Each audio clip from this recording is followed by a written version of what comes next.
Okay, so we're going to do the chanting straight away, and then we'll do the short meditations, the relaxing the body meditation, focusing on the breath or breath meditation, and loving kindness meditation before the Dharma Talk. Namo Tassa Bhagavato Arahato Sammasambuddhassa. Namo Tassa Bhagavato Arahato Sammasambuddhassa. Namo Tassa Bhagavato Arahato Sammasambuddhassa. Buddham saranam gacchami. Dhammam saranam gacchami. Sangham saranam gacchami. Dutiyampi Buddham saranam gacchami. Dutiyampi Dhammam saranam gacchami. Dutiyampi Sangham saranam gacchami. Tatayampi Buddham saranam gacchami. Tatayampi Dhammam saranam gacchami. Tatayampi Sangham saranam gacchami. Namo Buddhaya, Namo Dharmaya, Namo Sanghaya. Namo Buddhaya, Namo Dharmaya, Namo Sanghaya. Namo Buddhaya, Namo Dharmaya, Namo Sanghaya. I take refuge until I am enlightened in the Buddha, the Dharma, and the Sangha. Through the positive potential I create by practicing the 6 paramitas, may I soon attain enlightenment in order to benefit all sentient beings. I take refuge until I am enlightened in the Buddha, the Dharma, and the Sangha.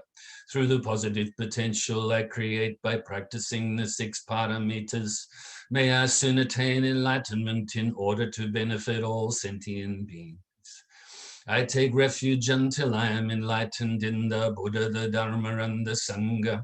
Through the positive potential I create by practicing the 6 paramitas, may I soon attain enlightenment in order to benefit all sentient beings. May all sentient beings have happiness and its causes. May they be free from suffering and its causes. May they never be parted from their happiness beyond suffering. May they abide in equanimity, free of bias, attachment to the near, and aversion from the far. I shall cause this. Great compassionate Buddha, please inspire me to be able to do so. Reverently, I prostrate with my body, speech, and mind, and present clouds of every type of offerings, actual and mentally transformed. I confess all of my negative actions accumulated since beginningless time, and rejoice in all the virtues of all holy and ordinary beings. Please remain until cyclic existence ends, and turn the wheel of Dharma for all sentient beings. I dedicate the virtues of myself and others to the great enlightenment. However innumerable all sentient beings are, I vow to save them all. However inexhaustible my delusions are, I vow to extinguish them all. However immeasurable the Dharma teachings are, I vow to master them all. However endless the Buddha's way is, I vow to follow it completely. Om Mani Padme Hum. Om Mani Padme Hum. Om Mani Padme Hum.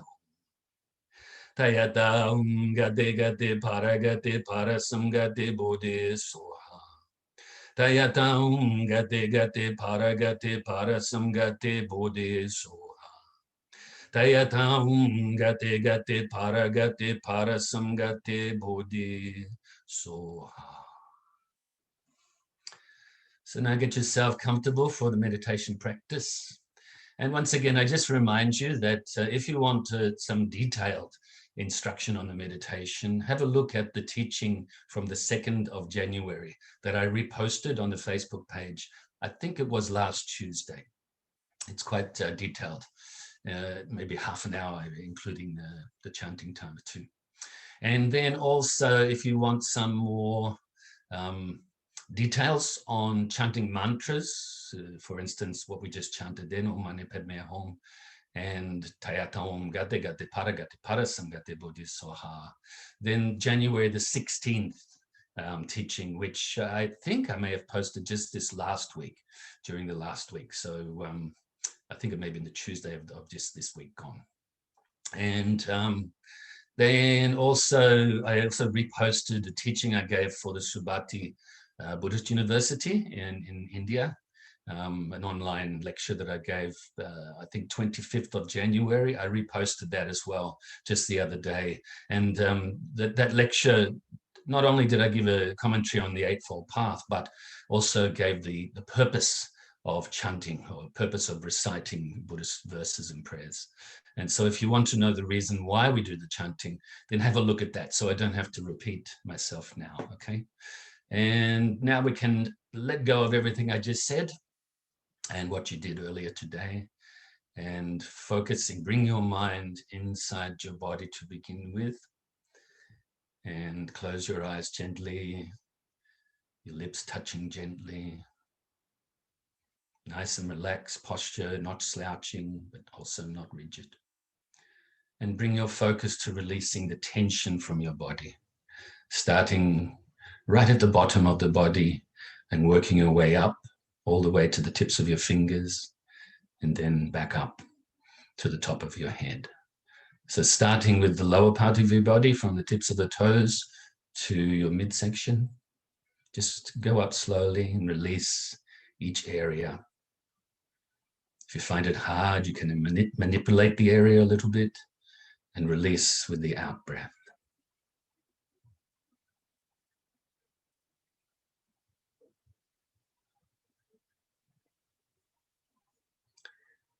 And now work your way further up the body, the upper body, from your midsection up to your shoulders and down to the end of your fingers.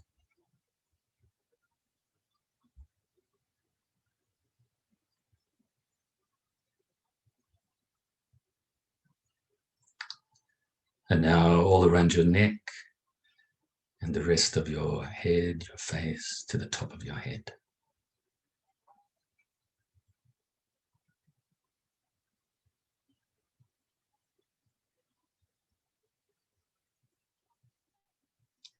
And now scan your body again, just to see if there's any tension you can release still. When you have done this, bring your focus initially to the tip of your nose, and we are following the breath, or focusing our mind, placing our mind on the breath, the feeling of the breath as you breathe into your lungs and then out your nose again. Whenever thoughts or feelings arise, any mental activity arises, don't cling to it, don't grasp at it, don't try to forcefully push it away or deny it. Just by refocusing back onto your breath, let it come and go naturally. And conversely, if your mind starts to become sleepy and dull, refocus on your breath more brightly.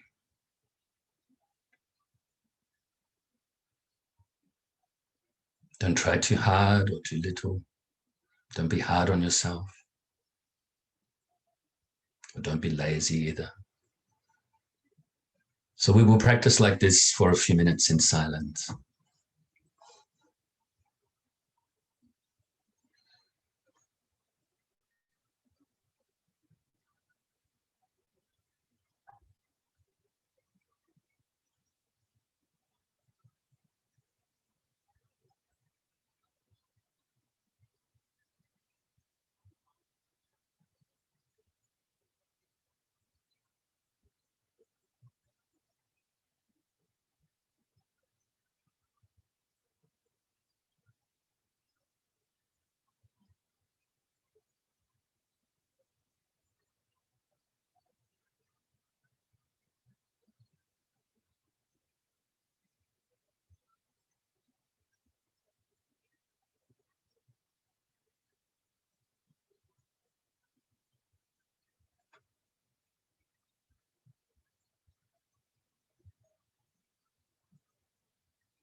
So every now and then during your breath meditation practice, silent meditation, just you need to check your mind. First of all, the intention. We have good intentions in the reason behind our practice. But also the mind is we have a habitual mind. We have habitual tendencies.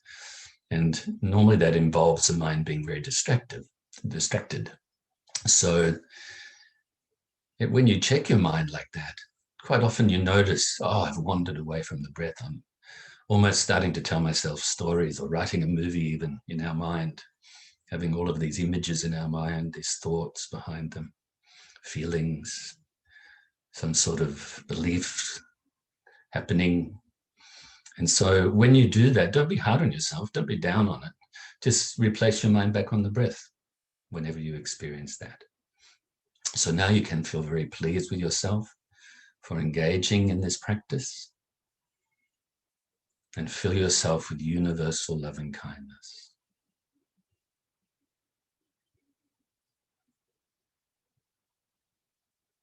The feeling is of most importance here, but you can also use visualization or imagination in your mind and visualize your body filled with white light or white nectar. This can be quite helpful too. So much so that it now overflows and radiates outwards, initially to your loved ones,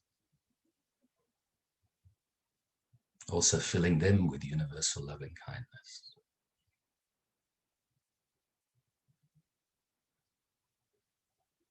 And gradually further and further, now include strangers,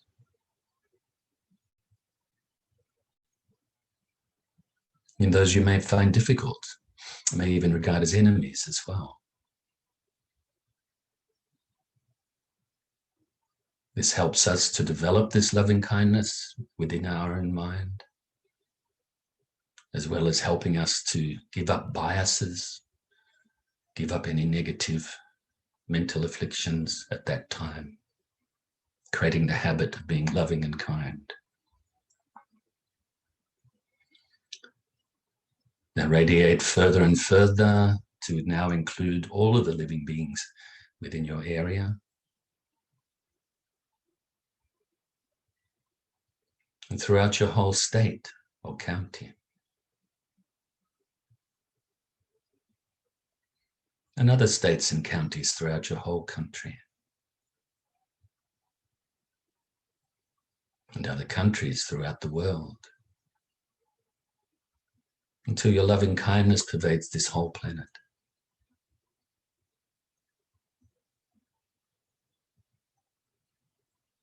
And this whole solar system.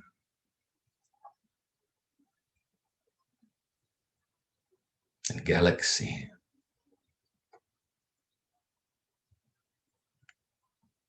And universe. Have your loving kindness pervade throughout infinite space.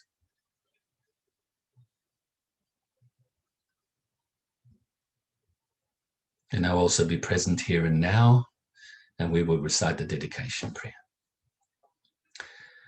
Due to this merit, may I soon attain the enlightened state of the Buddha, so that I may be able to liberate all sentient beings from their suffering. May the precious Bodhicitta, not yet born, arise and grow. May that born have no decline, but increase forevermore. And may the precious view of Shunyata, not yet born, arise and grow. May that born have no decline, but increase forevermore. So we will continue the discussion that we were having last week before we run out of time. And this is, as you know, right now I'm answering some questions that are being texted to me. And invite you to begin with, for anybody to send me questions, any type of questions.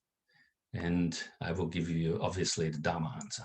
And so I will do as in much detail as I can with the time constraints, but also if I don't give enough detail, you can also come back with more questions and say, can you clarify this or expand upon on this? Okay, so don't be shy. Remember, the Dharma path is a gradual path. path to purifying the mind. Along the way, of course, we experience immense happiness and free ourselves from suffering gradually until you realize this purity of mind. Okay, so the ultimate goal, obviously, in Buddhist practice is to attain what we call enlightenment. But right now, enlightenment really is just an idea, isn't it, for us? We won't know what it is until we attain it. So, but that's the goal. Just like, you want to get somewhere, and so you have a purpose to get there. That's your purpose. Then you have means to get there by practicing the Dharma, and you make the effort to do so. And sometimes you can go fast towards the goal. Sometimes it takes a little bit longer. Sometimes it feels like we're going backwards. But then we check our mind and we go once again towards the goal. And we be patient with ourselves. Patience is very important mental state. Patient with ourselves, patient, when we're experiencing some difficulties, especially on the Dharma path, and patient when we're experiencing what you could even say it's harm coming from outside, difficulties from outside, and also patient with the nature of reality, actually, because we don't understand it fully yet. And so we continue to do this. And like I said, along the way, we experience the good results of this good karma that we're creating along the way. And so you experience savory results from this virtuous karma, rather than continuing with old habits, maybe continuing to create negative karma along the way. Even if it's really small, we still are going to experience those negative effects. All right, so that's the first part of the question that I was starting to answer last week. The goal is to attain enlightenment, not only to attain the happiness, but you will experience the happiness along the way as we work our way towards the goal of enlightenment. The next one was specifically around renunciation. What is renunciation? And so renunciation means we renunciate the worldly existence. That doesn't mean you don't enjoy life. It's to the contrary of that, actually. It doesn't mean that you're turning your back on something, but because actually turning your back on something doesn't make it go away, does it? I'll use the example I use often. If there's a fire behind you and you don't look at it to see how you can put it out and then put it out, the fire gets worse.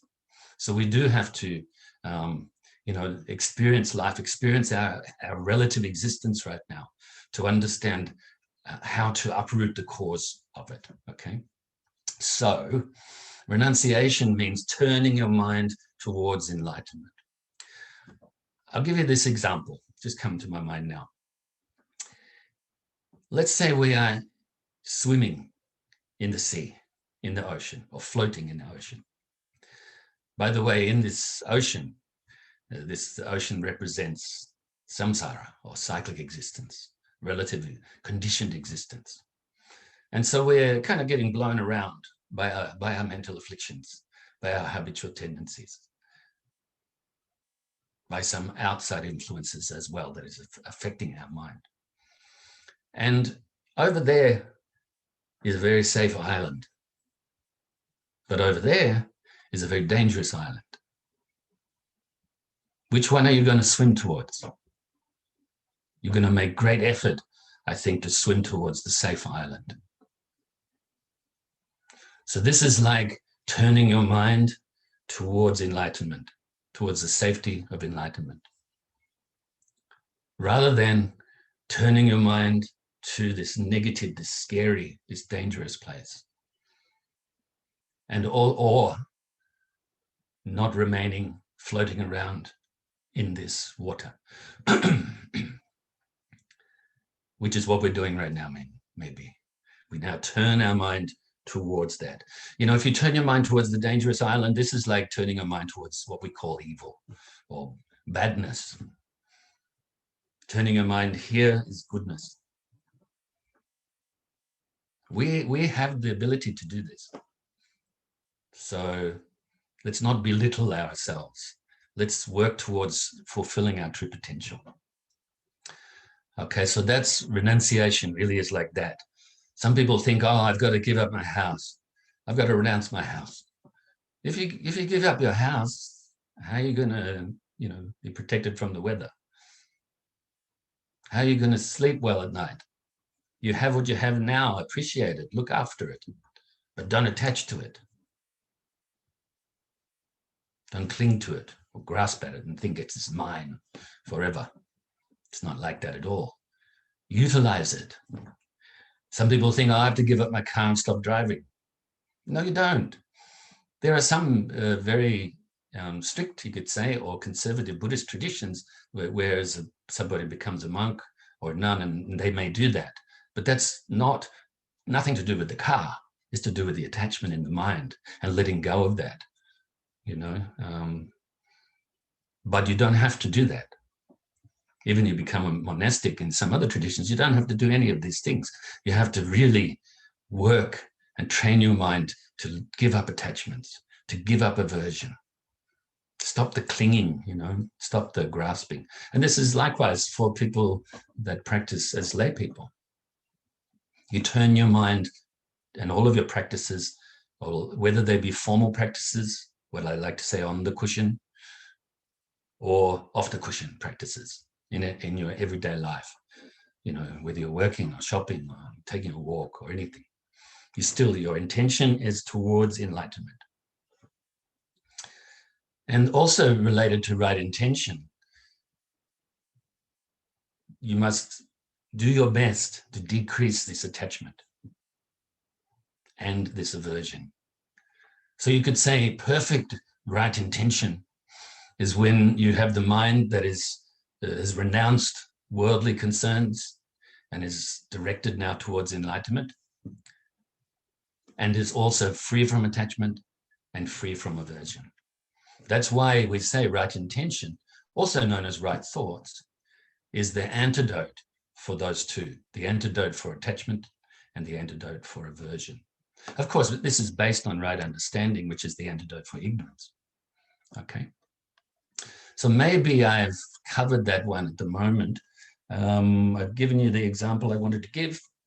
Bodhicitta, or the awakened mind, awakened consciousness, intention, goes a little bit further, or vastly further in the long run. This is the intention to attain enlightenment, full enlightenment of a Buddha, for the benefit of others, of all living beings, whether you know them or not, whether right now you have attachment towards them or aversion or don't care. All living beings now, this is a vast mind. And helping others to do likewise. And you could say even wanting others to attain enlightenment before you, or at the same time. Or once you attain enlightenment, make sure you don't forget. I quite often kind of half joke around with people. If you attain enlightenment before me, don't forget me. Please help me. I need your help. So, right. So we're all in this together, by the way, as well. We're all working towards enlightenment, whether we know it or not. That's our true nature. How else can it be? So let's utilize our abilities, utilize our skills, whatever wisdom and compassion we already have, and work our way towards realizing our true nature, our true potential. Okay? So I think that covers all of that for the moment. But once again, follow-up questions. Please do so. I think this is a good thing we're doing questions and answers right now. We will eventually, get on to the next subject, which is the 6 parameters. I'm going to look on my phone because I can't remember the next questions. So, okay, this is related to the 5 skandhas. Of course, we've just covered this subject. Took maybe even a couple of months that we did this over. And this is obviously related to this. The questions that came were the emptiness of the aggregates. Does it mean that the aggregates are glistening? This is, by glistening, I gather you mean bright, vast, spacious. So you can say that yes, in one sense, okay? But not glistening or bright or spacious as in a concept that is related to their opposites, or a lack of spaciousness or a lack of brightness. Okay, that's beyond that. It's not just an opposite now. I will explain that in a second. So that's really good question. But then it is mentioned as well that the suttas in the Pali canon say that the aggregates should be seen as painful. The aggregates now are the skandhas, the five, just to remind you, the five related to our physicality and our mentality. Okay, so form, and then the mentality is feelings, thoughts, impulses, and consciousness. And so then we have, so painful and like arrows. But in my imagination, the emptiness of the aggregates means that they are glistening with impermanence. Yes, everything, condition is impermanent, but emptiness is not impermanent. It's not permanent nor impermanent. It's beyond concept, okay? So the answer, the brief answer I gave that I said that I would elaborate on is this. Firstly, remember that the Buddha initially taught his students about the suffering in the aggregates to help them develop non-attachment. Okay, so think about that. And then the attachment to self, to realize non-self. Then he taught shunyata, or emptiness of self, to help them give up dualistic thinking of self and non-self. So emptiness is free of everything, including itself. Sounds like a riddle, but it's not if you really think about it. How can something that has no limit have a limit? It's impossible. How can emptiness, in this sense, be the opposite of a lack of emptiness or even fullness? Okay. So emptiness is neither glistening nor non-glistening. It's neither bright nor non-bright. It's like initially he taught beginners, then he taught the more advanced. This is with the teachings as well as towards the students as well, okay? So the teachings we have to start from the beginning when we're learning something new. And then we have to widen our mind to understand. Just like when we learn anything, we have to start at the beginner's level. Okay, so maybe we can use the times tables as an example. Now, a lot of us may be starting to advance in age, so hopefully you can remember back to that time. Me too, you know, I'm 59 now, and more than halfway through at least, if I live long. So I remember back to primary school, and I started primary school in Wales in the UK, but my memory, I have a little bit of memory of that, but my main memory is in Australia from 6 years old. And I remember the times tables, but I don't remember, of course, in detail. But I remember, obviously, 1 + 1, you know, 1 × 1, 1 × 2. Yeah. Then, of course, we go on to 2. And then we get that right. Then we move on to 3. I won't continue saying these words. I think you know the direction I'm heading. Eventually, you have the 12 times table. And then you can start to apply this to other formulas of mathematics, simple mathematics to begin with. And then, of course, you habituate your mind with this. You don't have to look in your primary school books anymore. You don't have to look at the sheets of paper your teachers gave you in those days, or these days, what they've written on the computer. You know, we don't have to look at it anymore. Think about it right now. Let's say you're going to have dinner, and you're thinking of what vegetables or lunch or whatever. So maybe I'm going to have Brussels sprouts, which I did have them today. Had some lentil burgers today, actually, really nice, and mashed potatoes and carrots. So let's say you're going to have these Brussels sprouts. How many are you going to have? Oh, I'm going to have 5, say. You know, you don't have to go, okay, that's 1, 2, 3. You don't have to do that. You just automatically pick out 5. You don't think about counting it, you know. And that's the same. I give an example maybe last week or the week before about driving. You know, when you start driving, it's really difficult. It's scary even. You've got all these pedals, especially if you learned on a manual. You know, you've got 3 pedals in front of you. I heard a joke, by the way, about some guy saying, well, I only learnt, you know, automatic because I've only got 2 feet.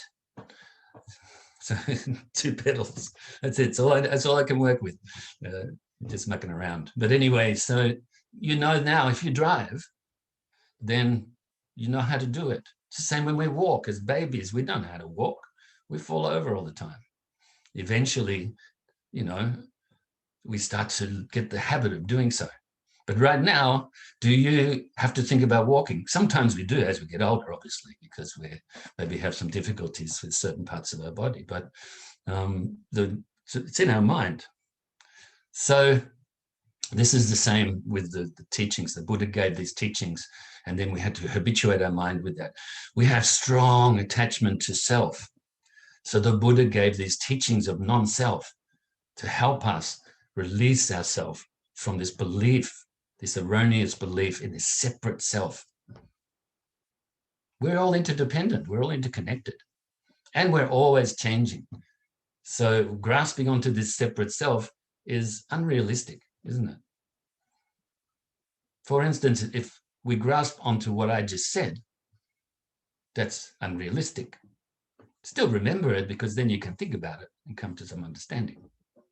All right, so then after some period, some traditions believe some period of time, other traditions believe that he gave these teachings of different levels all around the same times, because depending on who he was talking to. And anyway, very skillful teaching, and obviously an enlightened being giving teachings, not someone ordinary like me.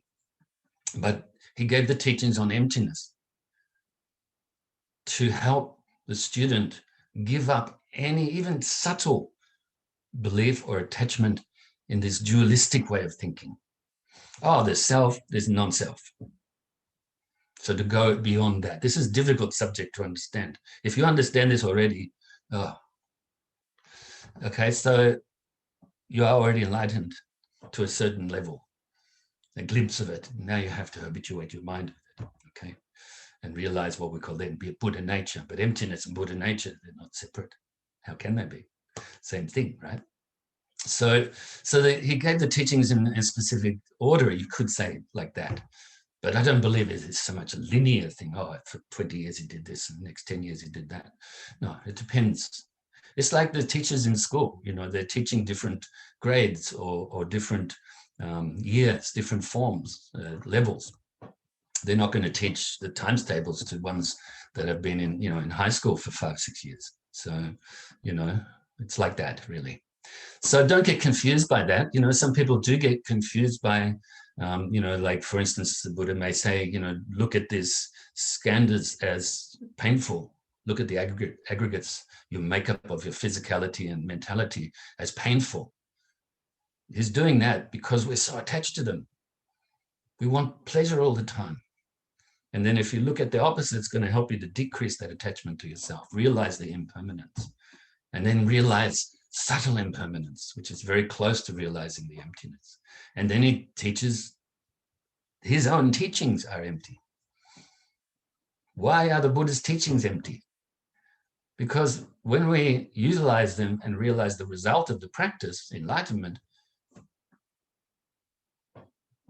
no need for the teachings, apart from teaching others. He likened his teachings to a raft or a boat. You build a raft and you go towards, I'll use the same example of the safe place. Let's say now you're on a dangerous place and you're going towards a safe place. You make the effort to get there. When you arrive, do you now carry this raft around on your back? No, it would become a burden, wouldn't it? You're free from it already. But maybe I can add to that, even though this is my own words, not in that particular scripture that I just quoted from, the Diamond Sutra, and some other sutras too. But maybe you can give your raft to someone else because they need it still. Okay. In other words, give the teachings to other beings. We are under 1 minute. I think maybe 40 seconds or so to go. So I think I've covered those questions, but for the person asking them, as well as you other guys, if there's something you need clarifying, please let me know. Throw some more questions my way. The more the questions come, the more we will do these Q&As classes. And, on different levels, simple stuff too, no problem. Everyday life stuff, no problem. And then, of course, we'll move on to the next.